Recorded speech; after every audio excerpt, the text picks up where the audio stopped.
Thank you, Mr. President, and can I commend you for putting together such an excellent session with such important guests, so thank you for your attendance.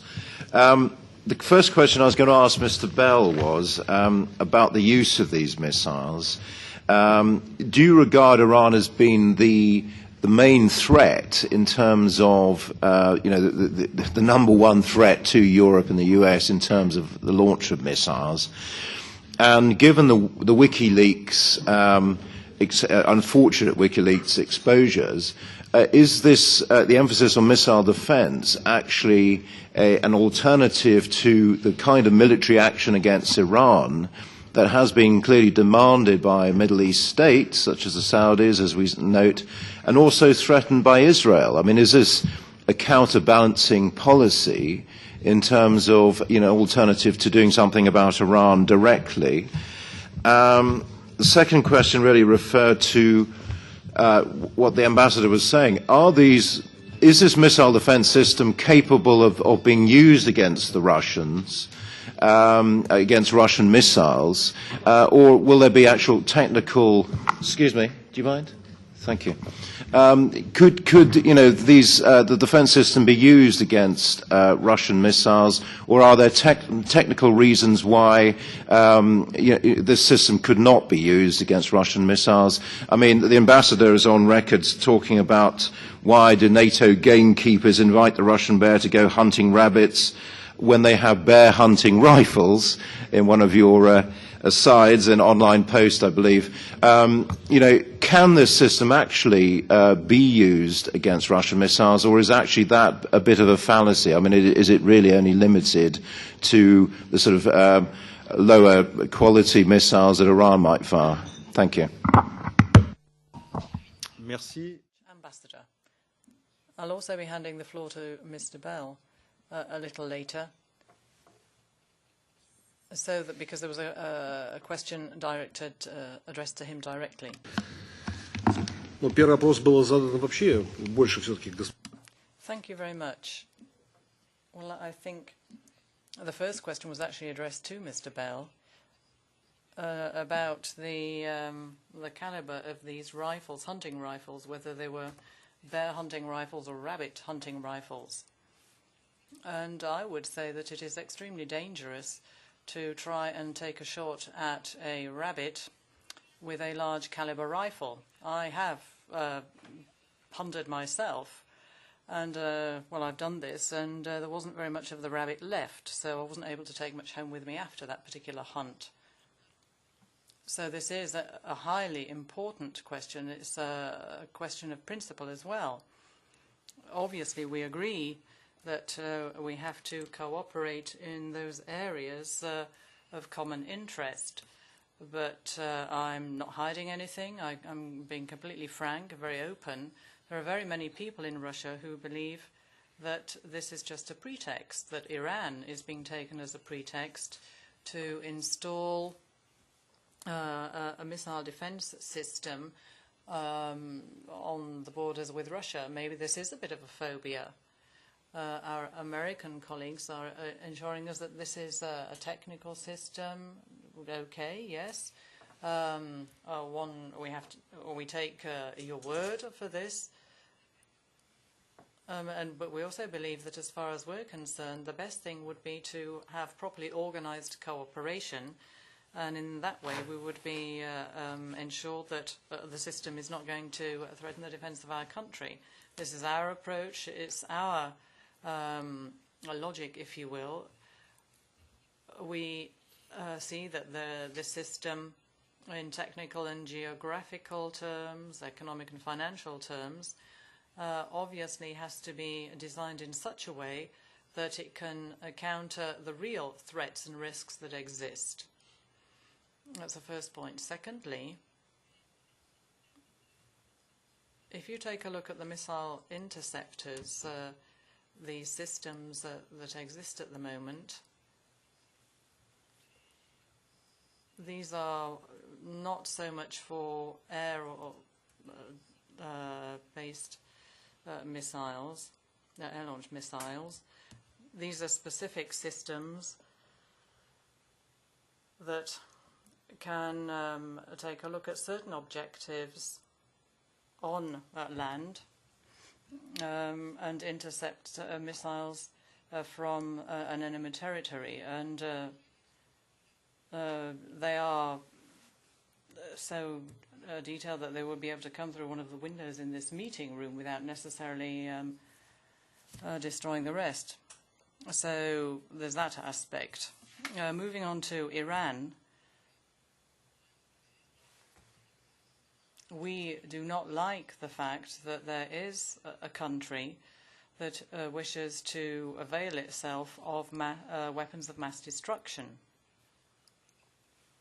and of developing a means of being able to transport these missiles. Now, it is true, as the ambassador said, that we have supported a number of the Security Council resolutions, the United Nations, where it says that obviously Iran has the right to develop a peaceful nuclear industry, but we have to be very careful about their potential for developing nuclear weapons, and we as a country are close to Iran. If you take a look at the Middle East region and Iran, and if there is a kind of system of mass destruction nuclear weapons, then obviously we will be under threat. And so this is why we have to support, wish to support anything that is going to be done by the international community to be able to do away with any initiative which would lead to proliferation. And within the context of the non-proliferation group, we have said that we should not only be focusing on Iran, we also have to take a look at those other countries that have weapons of mass destruction already, and not much mention is made of those countries. And those countries that are working to, they're trying to improve their weapons, but nothing is being said out in the open about this. At the moment, we seem to be focusing on one single country, and we feel that is a bit of an ideological approach. We would feel that it would be better to try and analyse, assess all those countries around the world that would be able to develop this kind of technology, and we have one or two doubts. There are representatives from France who have their own particular position in the missile defense group in the context of NATO, and I've talked to a number of generals, French generals, who have said that the best way to neutralize this threat is to have a good national system, deterrent system. Turkey, for example, is a neighboring country to Iran.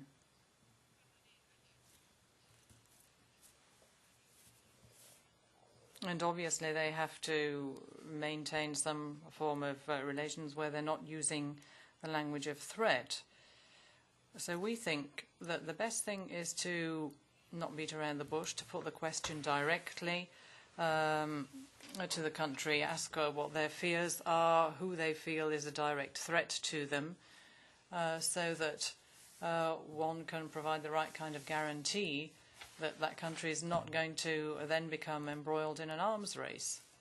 I'm in favour of open political dialogue, but at the same time one cannot deny the fact that there is a potential for material a threat being created.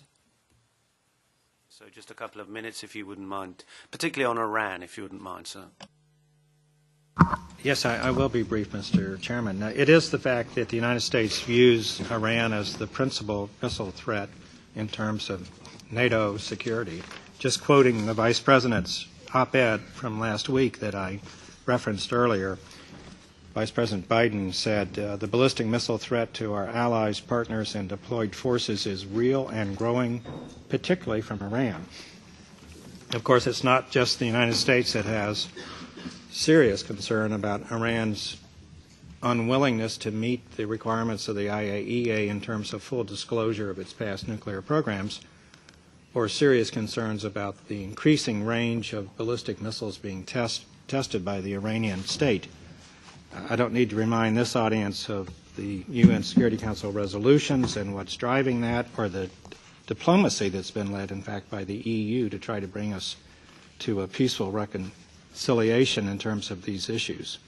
But I would just say most fundamentally that this then is not, to use Ambassador Rogozin's phrase, an ideological construct. This is simple prudence in terms of a military alliance equipping itself with the military capabilities it needs to meet an identified threat. The Iranian missiles that exist today can already reach targets in Europe. That is why the initial phases of this defense system are tailored to be able to meet that precise threat, unlike the Bush plan with a longer range intercept capability. And the ambassador has asked, why are we hunting with guns that are too big? Why are we worrying now about Iranian ICBMs that don't exist? And again, my answer is that this is simple prudence. As our friends from industry can attest when they appear, the lead time on a military acquisition program is quite long.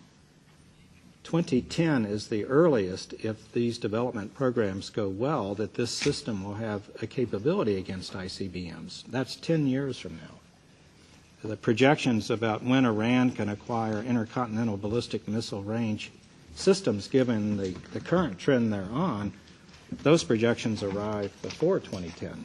So I don't see this as any way being driven by ideology or a miscalculation of events that we're monitoring very closely with regard to Iran. Second, and then finally, I would again say fundamentally that the system that is being deployed by the United States as a contribution to the architecture that NATO will build is not capable of threatening Russia, not aimed at Russia, not in any way destabilizing the secure strategic balance that the United States has with Russia. And that is based not just on the location of the ships that will carry these interceptors, but the speed of the interceptors themselves and the limited number of interceptors that will be deployed compared to the vast size of Russia's strategic nuclear arsenal. In fact, if you tried to use one of these interceptors to destroy a Russian ICBM that was launched from the interior of Russia, let's say hypothetically, towards North America, the interceptor would be chasing the ICBM and it would never catch up. So Ambassador Rogozin's concern is based on a hypothetical projection into the future where if you imagined that the locations of the ships changed, for example, if for some reason the United States Navy decided to deploy all of its Aegis cruisers, 20 or 30 of them, to the Barents Sea and line them up like a picket fence, if you assume the numbers of interceptors were multiplied exponentially and the capability then progressed 10 years from now, would there be some notional hypothetical capability? But one can always construct academic scenarios, but we have to operate in the real world. And in the real world, that scenario, of course, is not plausible, first. And second, it's our fervent hope that over the course of this 10 years, as we cooperate with Russia, not just on missile defense, but fundamentally in our new reset relationship, that we will achieve a genuine strategic partnership with Russia that would make that scenario even more absurd on its face. Thank you.